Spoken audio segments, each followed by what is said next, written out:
Hello guys, ഞാനും അപ്പവും കൂടി ഇതേ കേക്ക് മേടിക്കാൻ വേണ്ടിയിട്ട് പോകുന്ന പോക്കാണ്. അപ്പൂൻ്റെ ബർത്ത്ഡേ ആണ് റീസെൻ്റ്ലി കഴിഞ്ഞിട്ടുണ്ടായിരുന്നത്. അതിനുശേഷം പിന്നെയും എനിക്കും അവനും ഒരാഗ്രഹം, ഒന്നുകൂടെ ഒന്ന് കേക്ക് മേടിച്ചാലോ എന്ന്.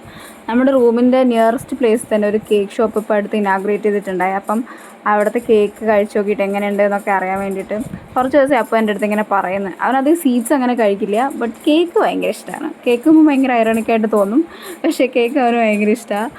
അപ്പോൾ നമ്മളങ്ങനെ കടയിൽ വന്നിരിക്കുകയാണ്. ഈ കടേൻ്റെ പേര് എന്നോട് മറന്നുപോയി. ഇതിൻ്റെ വീഡിയോയുടെ ടോപ്പിൽ കാണാം, ഹിന്ദിയിലാണ് എഴുതി വെച്ചിരിക്കുന്നത്. സോ കടേൻ്റെ നെയിം എൻ്റെ അടുത്ത് മറന്നുപോയിണ്ടായി. അപ്പം നമ്മൾ കടയിലെത്തി. നിങ്ങൾക്ക് കാണാം ഡിഫറെൻറ്റ് വെറൈറ്റീസ് ഓഫ് കേക്ക്സ് അവിടെയുണ്ട്. ചോക്ലേറ്റ് ട്രിഫിൾ, വാനില, മാംഗോ, പിസ്ത, അങ്ങനെ ഒരുപാട് ഡിഫറെൻറ്റ് വെറൈറ്റീസ് ഓഫ് കേക്ക്സ് ഉണ്ട്. ഡോണറ്റ്സ് ഉണ്ട്. അങ്ങനെ ഡിഫറെൻറ്റ് നോർത്ത് ഇന്ത്യയിലൊക്കെ വന്നു കഴിഞ്ഞാൽ നമുക്ക് different varieties of sweet items try ചെയ്യാൻ പറ്റും. അപ്പോൾ നമ്മൾ അവിടെ നിന്ന് വാങ്ങിച്ചിട്ടുള്ളത് ചോക്ലേറ്റ് ട്രിഫിൾ കേക്കാണ്. അത് വാങ്ങിച്ചിട്ട്